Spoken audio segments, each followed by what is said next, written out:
Bismillah, alhamdulillah, wassalatu ala rasulillah, amma ba'dah, wa ma taufiq illa billah. Kita lanjut kepada ilmu yang kedua, cabang ilmu balaghah yang kedua, yakni ilmu ma'ani. Secara singkat, ilmu ma'ani ini adalah sebuah ilmu yang dimana dengannya kita bisa merubah-rubah bentuk kata, bentuk kalimat, agar sesuai dengan apa yang kita inginkan di pikiran, agar sesuai dengan kondisi dan situasi kita. Nah, ilmu ma'ani ini ada 6 bab.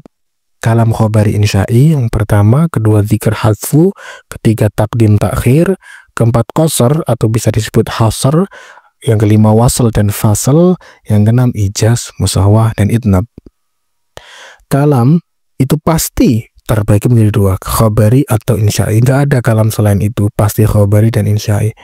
Kalau dia khobari, nah kita bisa melihat dari beberapa sudut pandang. Yang pertama, bi'atibari taukid, kita lihat dari segi ada nggak penguatnya. Kalau ada penguatnya, kita bisa kategorikan menjadi 3, ibtidai, thalabi, ingkari. Misal mukhatab namanya Bakar. Bakar, saya berbicara dengan Bakar, saya bilang, ya Bakar, Zaidun qa'im. Wahai Bakar, Zaid qa'im, berdiri. Ketika Bakar tidak paham bahwa Zaid berdiri, maka namanya khabar ibtidai. Karena Bakar tidak paham Zaid berdiri. Tapi ketika ada keraguan dari Bakar, ketidakyakinan dari Bakar, kita mulai memberikan penekanan dan taukid. Akhirnya kita bilang, ya Bakar, inna Zaidan la qa'im. Atau ya Bakar, inna Zaidan qa'im. Sungguh Zaid berdiri. Karena ada keraguan itu kita namakan khabar thalabi.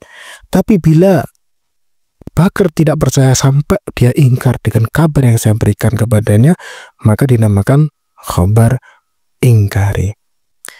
Lalu kita bilang ke Bakar, ya Bakar, wallahi inna Zaidan laqaimun. Wallahi 1 taukidnya, inna 2 laqaim, lamnya lamu taukid namanya.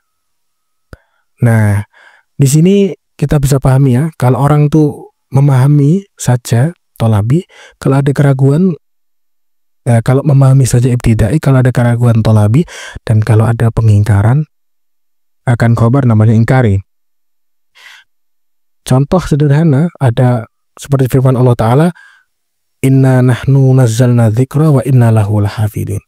Allah menfirmankan itu dengan beberapa taukid. Inna 1, nahnu 2, nazzalna dzikra, wa inna 3, lahu, lamu taukid. 4 taukid. Ini mengindikasikan bahwa ketika Allah menfirmankan itu, mukhatabnya berpotensi mengingkari apa yang telah diturunkan oleh Allah. Mukhatabnya mengingkari bahwa Al-Quran ini akan terjaga. Makanya Allah menekankan itu. Kalamnya khabari ingkari. Selanjutnya, khabar bi'tibaril jumlah. Ketika kita pandang khabar, pasti nggak akan keluar dari imma ismiyah wa imma fi'liyah. Kalau ismiyah berarti susunan mubtada khabar, kalau fi'liyah berarti susunan fi'il fa'il. Ya. Kalau susunannya itu ismiyah, maka fungsinya adalah li'ifadati subut. Subutul hukmi ilal musnad ilaih. Contohnya Zaidun qa'imun. Zaidun mubtada, qa'imun khabar. Zaidun musnad ilaih, qa'imun musnad. Zaidun musnad ilaih, qa'imun hukum. Jadi ifadatu subutil qiyam li Zaidin. Jadi qaimnya ini subut, menetap pada Zaid. Ini namanya ismiyah faedahnya, tanpa ada keterangan zaman. Pokoknya Zaid berdiri.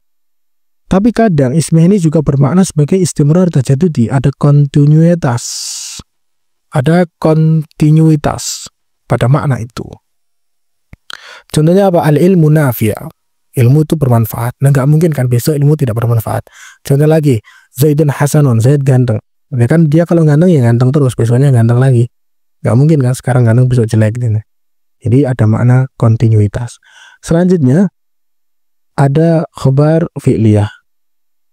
Nah, khabar fi'liyah ini li'ifadati az-zaman. Jadi ada subutul hukmi dan ada zamannya. Contohnya qama Zaidun. Subutul qiyam sama dengan ismiyah tadi, subutul qiyam di Zaidin, tapi ada tambahan subutul zamannya, ada zamannya melekat di situ. Kalau qama Zaidun, hukumnya adalah qiyam, zamannya adalah madhi. Yaqumu Zaidun, hukumnya adalah qama, zamannya adalah hal atau istiqbal. li'ifadati zaman. Oke, tentunya li'ifadati subut wa zaman, tentunya gitu ya. Yang kedua mungkin istimrar tajadudi dengan ada korenah. Contoh yang paling sering, al-uyunul maliki yatajassasuna haulal bilad. Mata-mata raja yatajassasuna, memata-matai di antara negara, di antara daerah. Yatajassasuna ini merupakan fi'lun mudhari' istimrari. Korenahnya apa? Karena nggak mungkin orang tajassus itu satu kali, pasti berkali-kali. Hari ini, hari besok. Contoh dalam Al-Quran, innallaha wa malaikatahu yusalluna 'alan nabi. Allah dan malaikat yusalluna, itu istimrar tajaddudi, bahwa Allah dan malaikat sedang bersalawat dan akan bersalawat terus kepada Nabi. Istimrar tajaddudi, enggak satu kali toh. Selanjutnya, kalam itu kalau enggak khabari pasti insya'i, pilihannya cuma dua.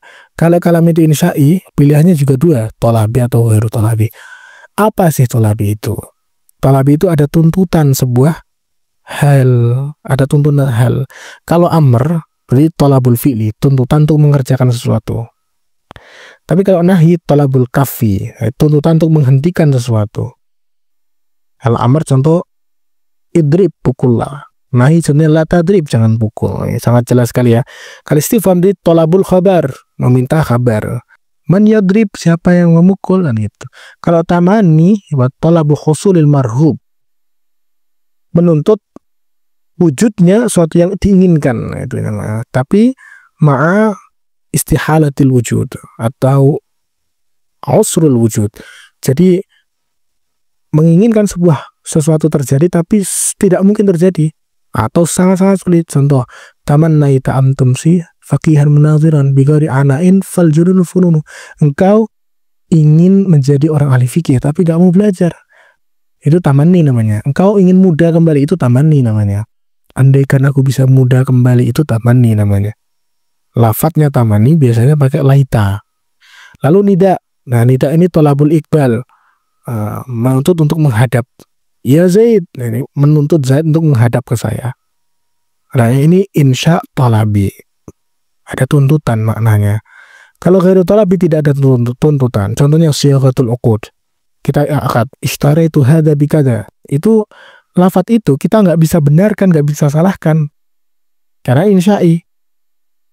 Contohnya qabiltu, nah, kayak qabiltu nikahaha wa taswijah, itu siyaghatul uqud, nggak bisa kita benarkan, nggak bisa kita salahkan dari zatnya.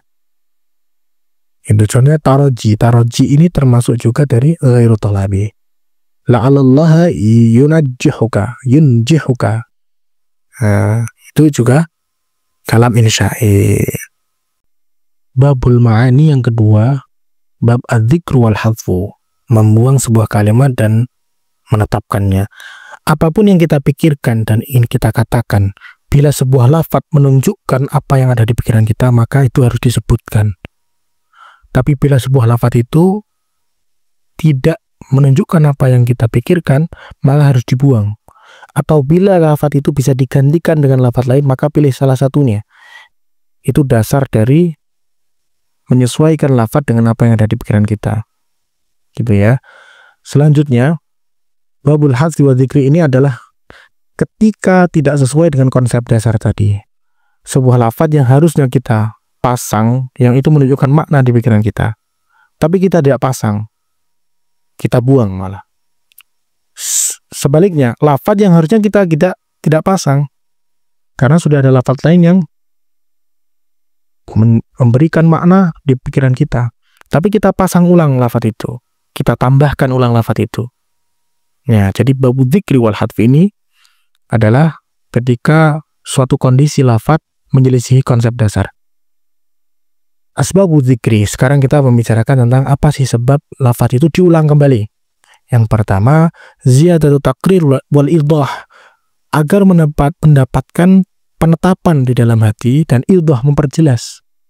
Contohnya, ulaika ala hudam mir rabbihim wa ulaika humul muflihun. Lafadznya dzikr mana? Wa ulaika yang kedua. Kenapa? Karena harusnya nggak perlu itu. Cukup dengan wa ulaika ala hudam mir rabbihim wa humul muflihun. Tidak usah ulaika. Nah, ulaika yang kedua yang disebutkan li ziyadatil idah, agar memperjelas siapa sih yang muflihun itu, alladzina ala hudan min rabbihim. Selanjutnya sebab kedua dari zikr itu ada li tasjil ala sami', agar yang mendengarkan itu mantap dan tidak ada pengingkaran lagi, karena mantap menetapkan apa yang ada di dalam pendengaran sami', agar mantap gak ada pengingkaran. Contoh gini, ketika hakim bertanya kepada saksi, wahai saksi, benarkah Zaid melakukan itu? Kalau benar, jawabannya harusnya na'am, gitu cukup. Kenapa? Karena pertanyaan itu litasdik. Litasdik itu cukup dengan kata na'am. Hal fa'ala Zaidun? Na'am, itu cukup. Ada kaidah dalam qaid fikih, al-jawabu la yu'ad, nggak perlu diulang jawaban itu. Tapi litasjil ala sami', si saksi bilang, na'am Zaidun fa'al, Zaid melakukannya. Mengatakan seperti itu agar si hakim tidak mengingkari atau tidak ragu atas ucapan si saksi. Itu litasjil ala sami'. Yang kedua, babul hadfi, suatu hal yang harusnya disebutkan tapi malah dibuang. Salah satu sebabnya adalah ikhfa'uhu an ghairi mukhatab. Kita ingin menyamarkan dari selain mukhatab. Contoh, ada Zaid dan Bakar menunggu Umar. Lalu ada Zuhair datang di antara keduanya. Lah, Bakar sama Umar ini nunggu Umar tadi. Umar datang, lalu Bakar bilang, ja'a. Dia tidak menampakkan fa'ilnya. Kenapa? Karena tidak ingin si Zuhair tahu. Jadi ada orang bilang misal, akbala, datang. Tapi fa'ilnya tidak disebutkan. Harusnya fa'il harus ada, nggak boleh fi'il gak ada fa'il. Tidak disebutkannya fa'il karena tidak ingin ada selain mukhatab yang tahu. Karena ini pembicaraan yang eksklusif. Sebab kedua adalah dhayiqil maqam. Kondisinya sangat sempit. Contoh, litawajju, karena sakit. Misal megang kepala terus bilang gini, sakit. Nah, sakit itu kan hukum kan. Harus ada musnad ilahnya, kan nggak bisa aku sakit, kepalaku sakit, harusnya gitu. Tapi bilangnya sakit sambil pegang kepala. Itu litawajju namanya, sakit. Dhayiqil maqam, karena kondisinya sempit. Atau likhaufi fawatil fursah, karena takut kehilangan kesempatan. Contoh, lagi berburu, ada kijang, terus bilang kijang. Terus bilang kijang kan gitu. Kan nggak mungkin kita lagi berburu terus bilang ada kijang, itu kelamaan. Ada kijang. Selanjutnya lita'mim. Lita'mim ini tidak disebutkan agar umum. Contoh yang paling enak itu iqra bismi rabbikal ladzi khalaq. Iqra itu fi'il muta'addi, harus ada maf'ul. Tapi nggak disebutkan sama Allah iqra. Kenapa? Agar umum, apapun kamu baca. Nah, kayak gitu maksudnya. Yang terakhir, tanzilul muta'addi manzilatal lazim. Awalnya muta'addi fi'ilnya, tapi dijadikan lazim. Hal yastawil ladzina ya'lamun wal ladzina la ya'lamun. Kenapa nggak disebutkan maf'ulnya? Karena memang di kondisi ini lafadznya nggak butuh maf'ul. Makanya muta'addinya ditempatkan posisinya lazim. Al-ma'ani yang ketiga adalah bab taqdim wa ta'khir. Seperti kita tahu ya, kalam apa yang kita ucapkan itu namanya kalamul lafzi. Kalam yang ada di pikiran kita itu namanya kalamun nafsi. Tidak mungkin kita mengucapkan kalam lafzi sebelum didahului kalam nafsi. Dan kita tidak mungkin mengucapkan apa yang ada di kalam nafsi kita daf'atan wahidah. Sekali ngomong semua keluar, kan nggak mungkin. Ketika kita ngomong ja'a Zaidun, ja'anya dulu, Zaidun terakhir. Nggak mungkin lafaz ja'a dan Zaidun keluar bareng di mulut kita. Makanya taqdim wa ta'khir itu lazim ada, harus ada. Bab ini menjelaskan tentang taqdimu mahaquh ta'khir, mendahulukan yang harusnya akhir, wa ta'khiru mahaquh at-taqdim. Yang dibahas cuma asbabut taqdim. Mengapa? Karena ketika kita mendahulukan sesuatu, pastilah kita mengakhirkan sesuatu yang lain. Jadi mengakhirkan at-ta'khir tidak dibahas. Asbabut taqdim yang pertama, kita mulai dengan at-ta'ajjub. Ta'ajjub ini ketika mentakdimkan sebuah hal yang akhir dijadikan awal, itu menimbulkan sebuah ketakjuban. Contoh, aba'datu litajribah tankhadi bihadihi zakharif. apakah setelah lamanya pengalaman ini, ba'da tulit tajribah, tanqadi engkau tertipu bihadhihi zakharif, dengan hiasan-hiasan yang melalaikan ini, keindahan-keindahan yang melalaikan ini. Harusnya kalamnya gimana? Tanqadi bihadhihi zakharif ba'da tulit tajribah, artinya gitu. Tanqadi bihadhihi zakharif ba'da tulit tajribah, tapi ba'da tulit tajribah ini didahulukan karena itu menakjubkan.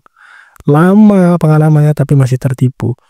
Yang kedua, ta'jilul masarrah wal madarrah.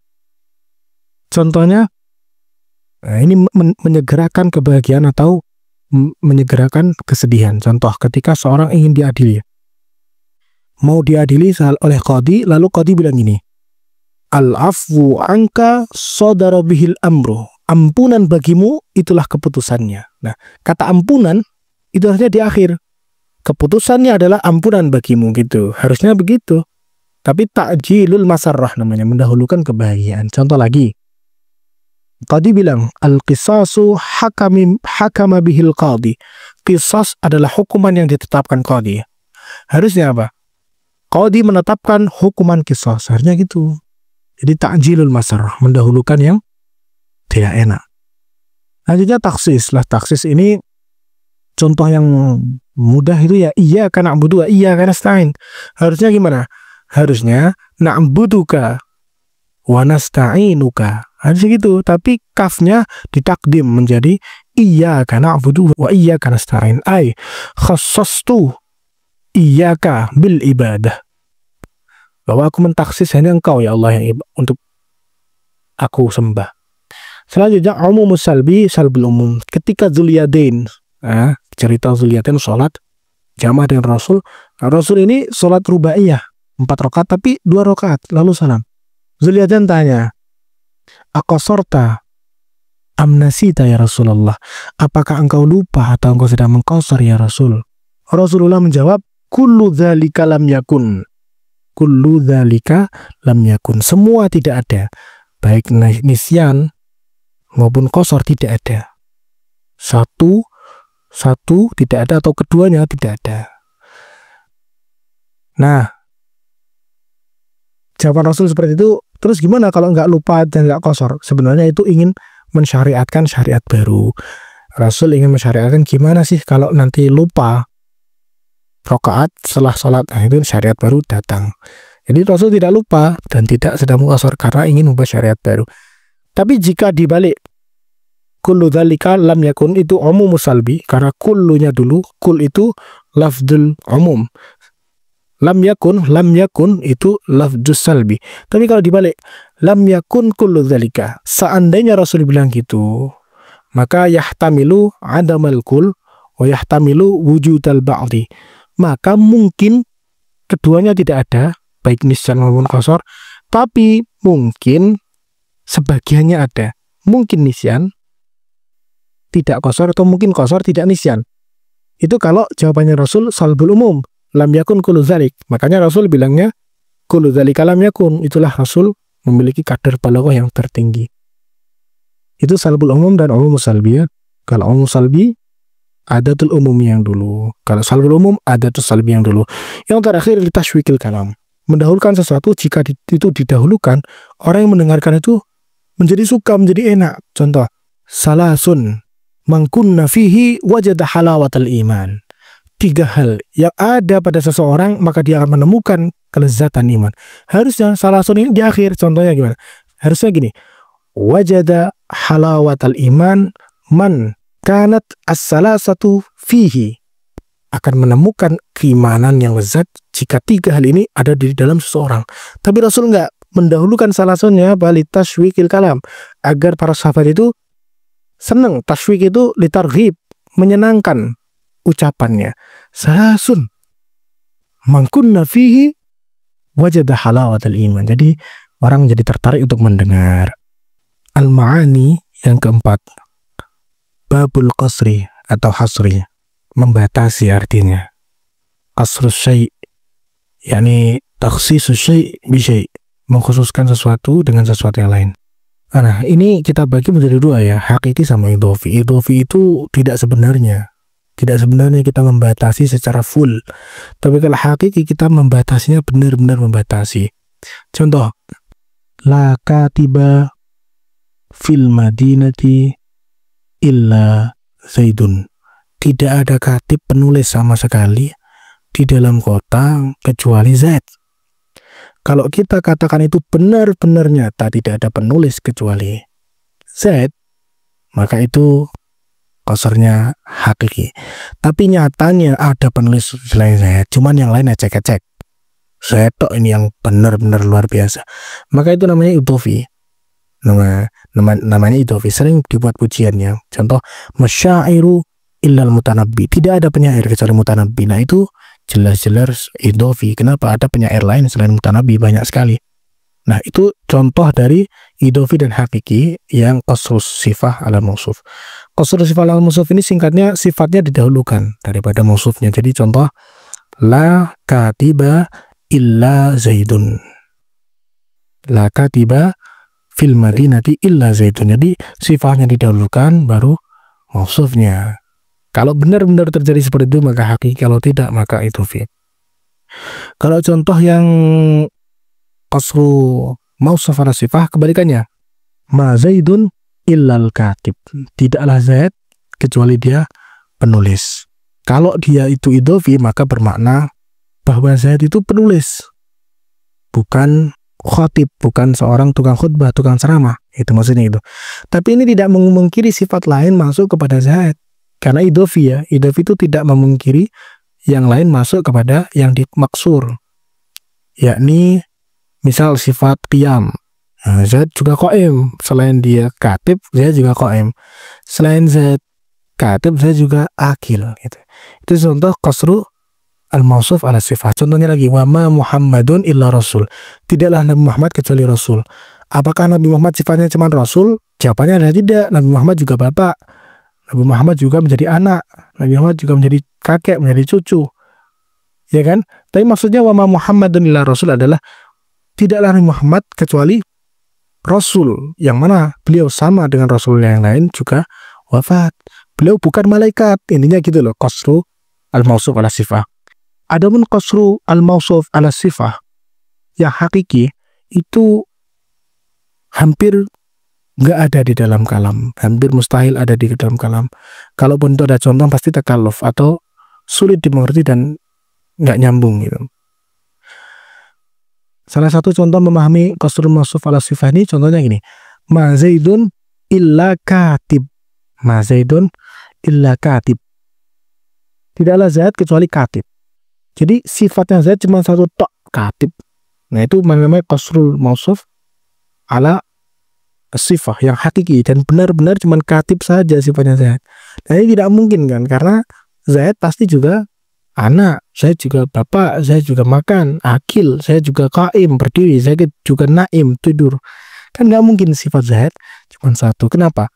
Kata para ulama, tidaklah sesuatu yang bisa tertasawurkan pasti memiliki, kecuali dia pasti memiliki beberapa sifat. Jadi apapun yang kita bisa tasawur itu pasti memiliki beberapa sifat. Gak mungkin satu sifat tok. La ilaha illallah itu qasru sifat alal mausuf dan itu hakiki karena ilah dikosar cuman kepada Allah. Itu kalau mallahu illa ilah qasru mausuf ala sifah mungkin gak hakiki.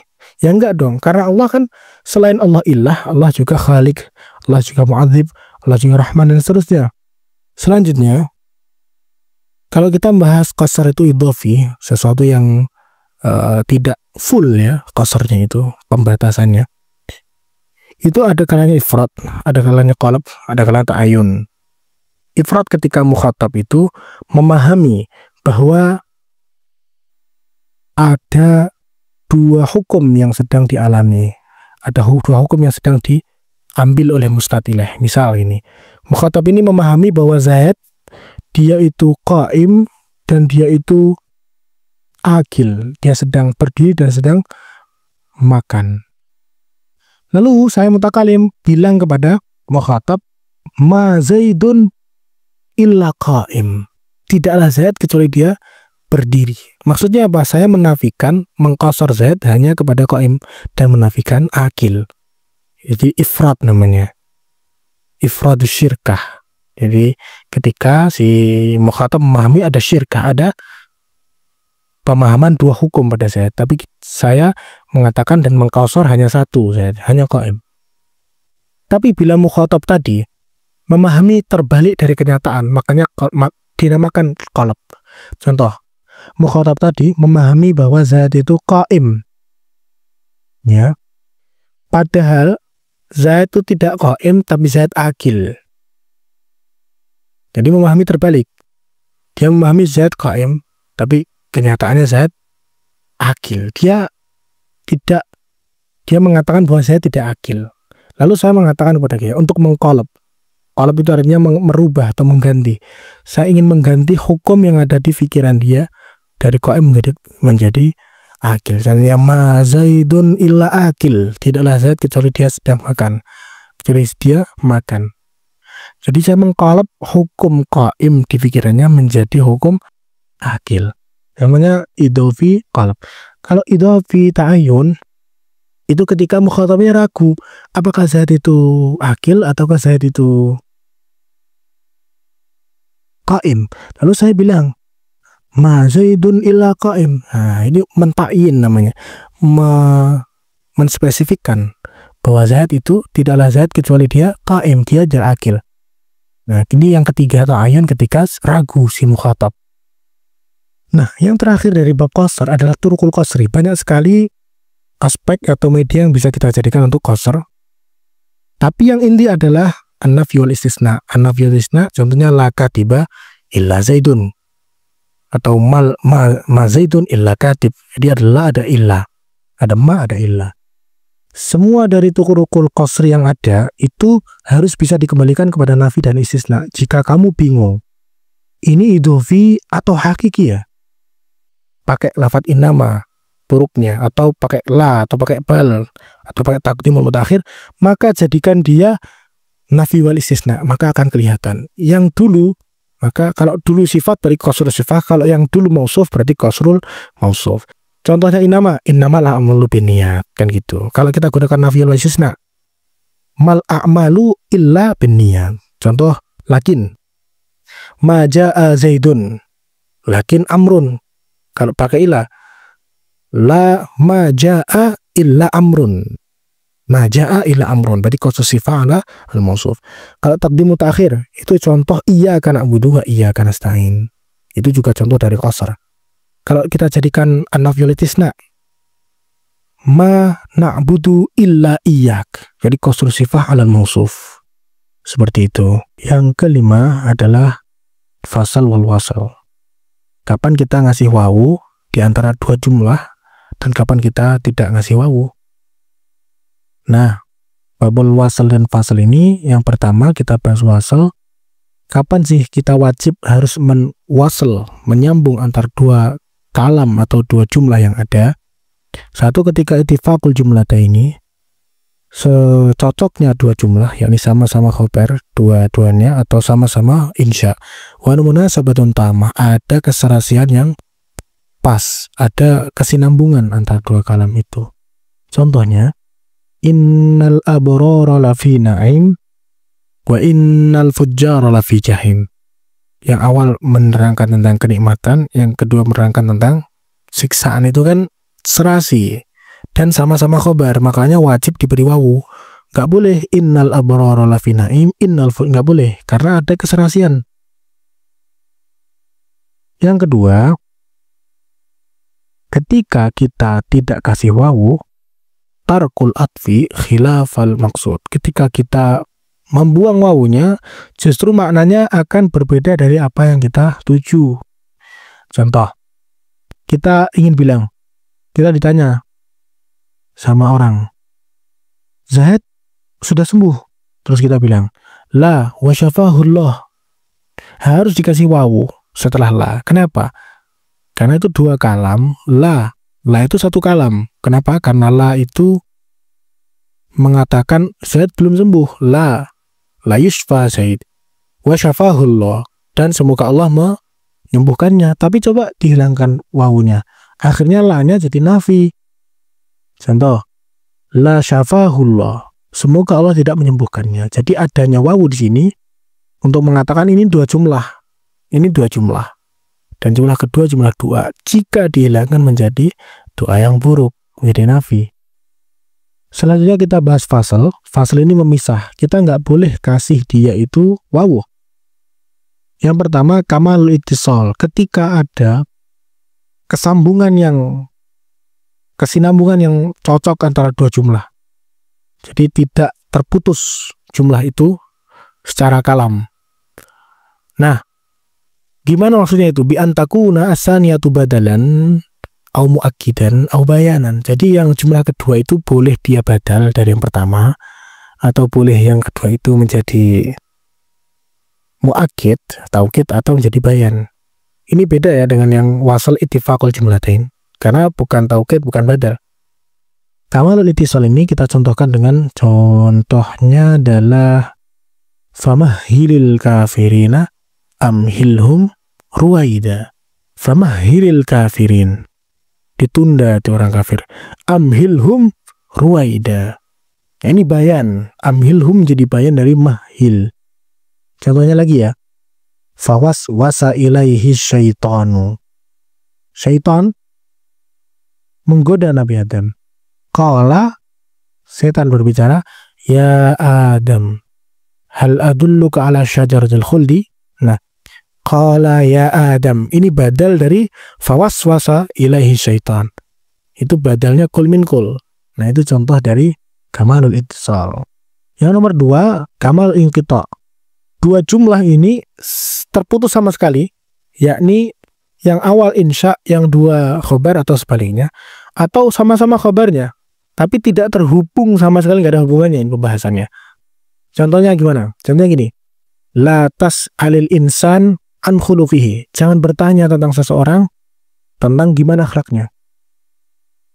Fi wajhihi syahidun minal khabari. Di wajahnya itu ada syahid, ada saksi, menunjukkan khabarnya, bagaimana akhlaknya.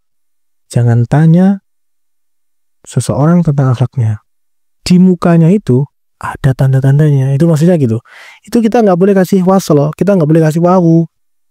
Kenapa? Karena yang satu insya, la tas'al, insya.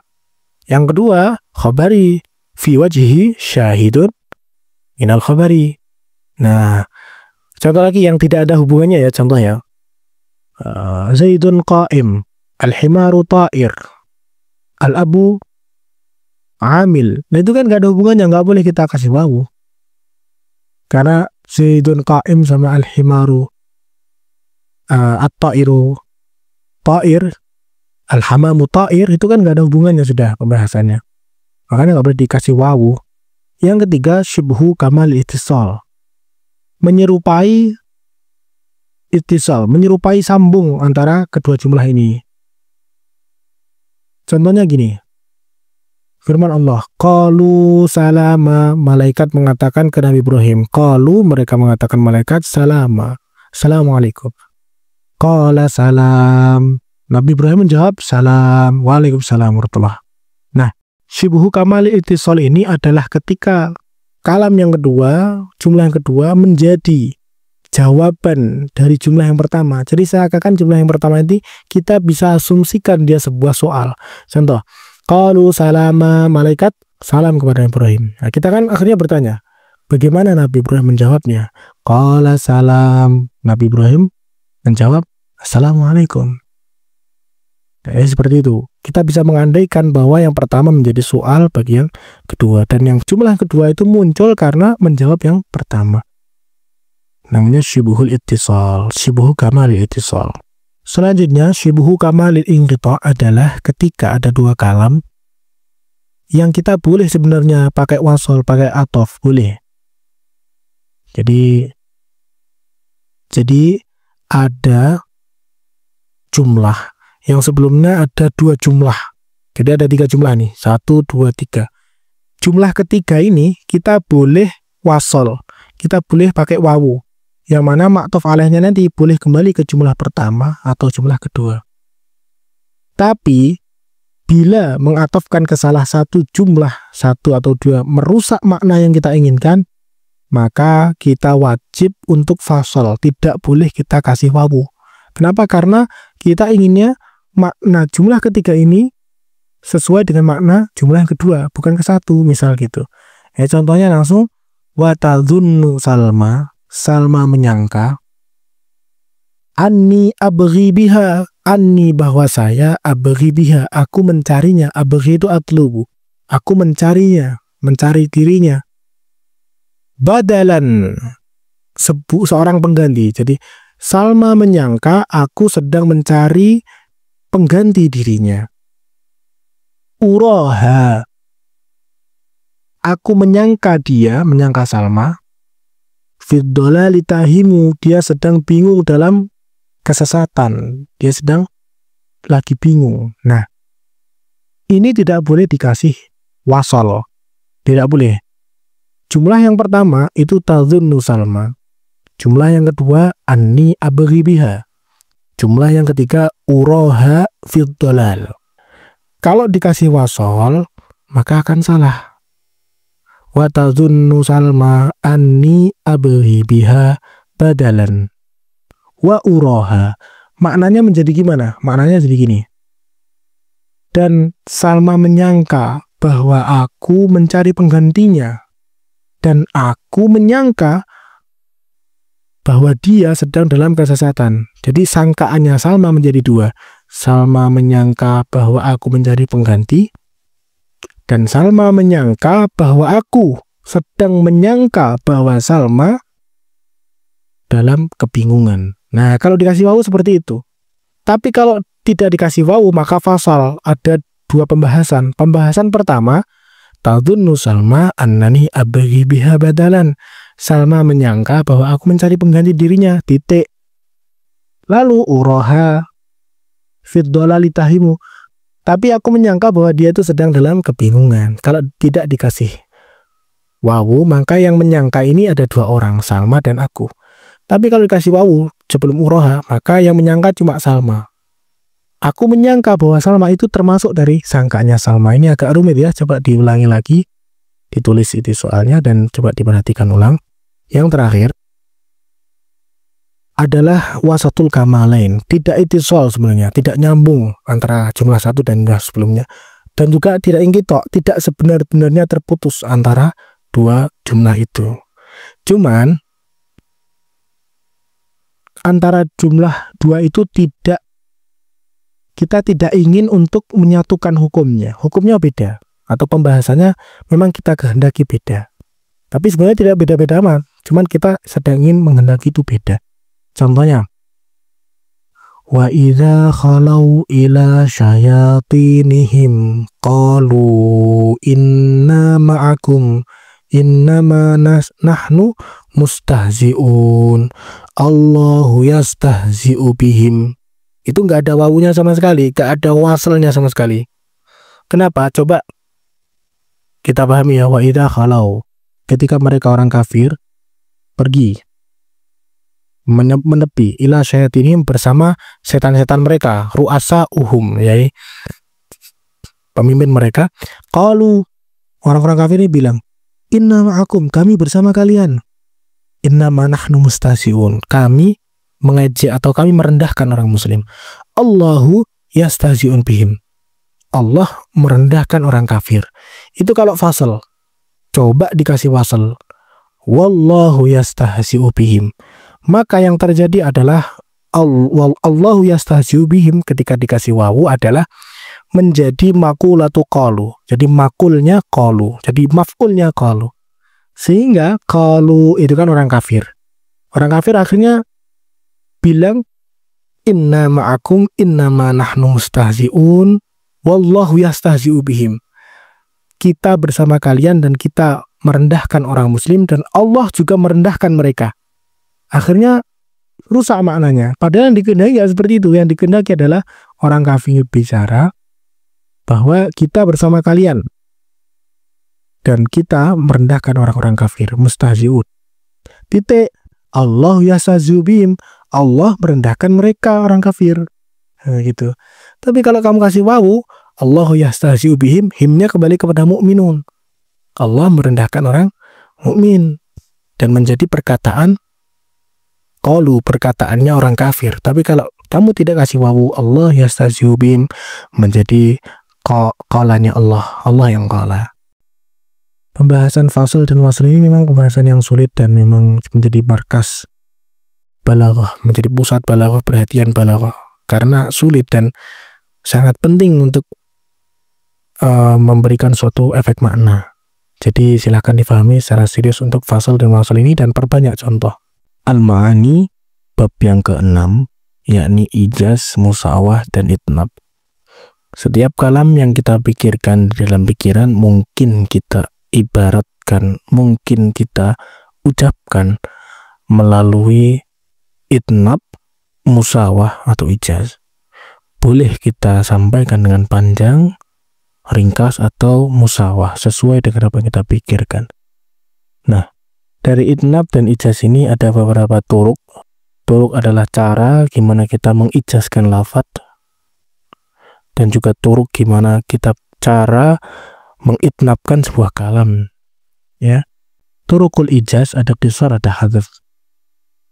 Ijaz hadzf itu seperti contoh innamal a'malu binniyat, ada yang dibuang, entah kalimat, entah huruf, atau entah jumlah.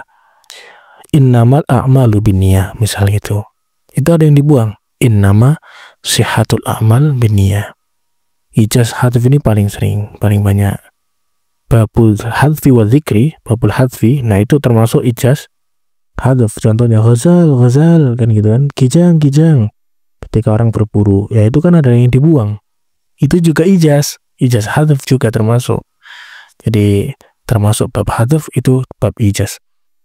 Qisar itu contohnya walakum fil qisasi hayatun, itu pendek sekali padahal maknanya panjang sekali. Kalau makna sederhana, walakum fil qisas, bagi kalian di dalam hukum qisas, hayatun, ada kehidupan. Padahal ketika kita di qisas, kita tuh mati. Nah maksudnya gimana? Itu ijaz sekali. Maksudnya adalah ketika kalian dihukum qisas, ada hukum qisas, maka kau akan berpikir ulang untuk membunuh seseorang. Karena berpikir ulang, akhirnya nggak jadi bunuh. Karena nggak jadi bunuh, akhirnya orang itu hidup dan kamu hidup. Nah, karena hukum qisas lah kamu menjadi hidup. Nah, nggak dibunuh dan gitu. Maknanya panjang sekali. Itu ijaz qisar. Ini kata para ulama termasuk dari markazul inayah, poros dan pusat pembahasan balaghah, ya ini yang sulit juga. Namanya ijaz qisar. Selanjutnya turukul itnab, bagaimana kita membuat kalam itu menjadi panjang dari apa yang kita kehendaki, ya. Karena ada tujuan khusus, ya tentu itnab dan ijaz itu wajib ada tujuan khusus. Jika tidak, maka menjadi buruk, kalamnya tidak baligh, tidak sesuai. Tapi kalau itnab dan ijaz sesuai dengan tujuannya, maka baligh kalamnya, bernilai balaghah. Contoh dari itnab adalah zikrul khas ba'dal am. Kita menyebutkan am dulu baru khas. Kenapa harus seperti itu? Menandakan bahwa khas ini sangat penting. Ada keutamaan keistimewaan sendiri. Contohnya ijtahidu fi durusikum wal arabiyyati wal lughatil arabiyyati. Misal itu ijtahidu, rajinlah dalam pelajaran-pelajaran kalian, wal lughatil arabiyyati, dan bahasa Arab. Padahal bahasa Arab termasuk pelajaran-pelajaran itu. Disebutkan ulang khas karena itu memiliki keunggulan daripada yang lain. Lalu dzikrul am ba'dal khas. Disebutkannya am baru khas. Itu ya. Contohnya gimana? Rabbighfirli wali walidayya waliman dakhala baiti mu'mina, dan orang-orang yang masuk rumahku dalam keadaan mukmin, walil mu'minin wal mu'minat, ampunilah orang mukmin dan mukminat juga. Nah, harusnya cukup rabbighfir lil mu'minin wal mu'minat, itu sudah mencakup semua kalam yang awal. Li wali walidayya waliman dakhala baiti mu'minat sudah tercakup. Kenapa dipanjangkan? Untuk litaukid, menguatkan aja. Nah, ini namanya zikrul am ba'dal khas. Selanjutnya al-idah. Contoh dari al-idah, qaluhu ta'ala fawaswasa ilaihi syaiton. Syaiton waswasahu. Syaiton menggoda Nabi Adam. Qala Setan berkata, "Ya Adamu, hai Adam, hal adulluka ala syajaratil khuldi." Maukah kau kutunjukkan syajaratil khuld wa mulkil la yabla, dan kerajaan yang tidak akan pernah sirna. Nah, fawaswasa ilahi syaitan ini mubham. Gimana cara setan taswis Nabi Adam, menggoda Nabi Adam, menipu Nabi Adam? Dijelaskan, diidahkan, qala ya Adamu, dengan cara bertanya kepada Nabi Adam dan seterusnya. Itu namanya al-idah ba'dal ibham. Menjelaskan setelah menyamarkan. Selanjutnya at-takrir atau at-tikrar, mengulang-ulang lafaz. Contohnya kalla saufa ta'lamun, summa kalla saufa ta'lamun, itu kan diulang-ulang itu. Itu namanya itnab. Kenapa harus seperti itu? Kenapa harus seperti itu? Tasjilul makna, taudihul makna, tasbitul makna, taukidul makna, agar mantap maknanya, agar kamu takut. Selanjutnya ada al-i'tirad. Al-i'tirad ini adalah memisah sebuah jumlah dengan kata lain. Jadi di tengah-tengahnya diberikan, disisipi kata-kata. Contoh, qauluhu ta'ala, wa yaj'aluna lillahil banat. Mereka orang kafir menjadikan bagi Allah anak-anak perempuan. Subhanah, maha suci Allah. Walahum ma tashtahun, dan bagi mereka orang kafir ma tashtahun, apa yang mereka inginkan. Nah, kata-kata subhanah ini menengahi antara jumlah wa yaj'aluna lillahil banat.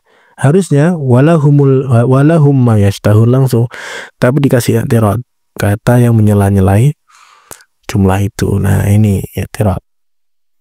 Selanjutnya ada at-tazil. Tazil itu mengekor maknanya. Zailun artinya ekor, yakni mengakhiri sebuah jumlah dengan jumlah yang lain, yang mana jumlah terakhir itu tazil, jumlah yang mengekor itu berhubungan dengan jumlah sebelumnya. Tapi sebenarnya tidak perlu. Nah, contoh, wa qul ja'al haqq wa zahaqal batil. Itu sudah lengkap maknanya. Katakan bahwa telah datangnya hak wa zahaqal batil, dan hancurlah yang batil. Lengkap maknanya. Lalu ditambahi innal batila kana zahuqa. Nah, innal batila kana zahuqa namanya tadzil. Zailul jumlah, mengakhiri sebuah jumlah dengan jumlah yang lain, berhubungan dengan sebelumnya. Setiap kita ingin mengijazkan kalam atau mengitnabkannya harus punya alasan. Dawa'il itnab wa dawa'il ijaz namanya. Asbab. Dawa'i itu asbab. Beberapa yang menjadi sebab adanya ijaz adalah tashilul hifzi, biar mudah dihafal kalau pendek kan ya. Takribul fahmi, biar mudah difahami kalau kalamnya pendek. Selanjutnya ada dhiqul maqam, seperti ghazal, biar cepat karena waktunya terbatas. Al-ikhfa, menyamarkan. Aqbala, ja'a, failnya dibuang. Selanjutnya ada sebab itnab. Kenapa? Tasbitul makna, memantapkan makna itu. Taudihul makna, menjelaskan makna itu. At-taukid, menguatkan makna itu. Daf'ul iham, untuk menolak dugaan-dugaan. Wallahu ta'ala alam.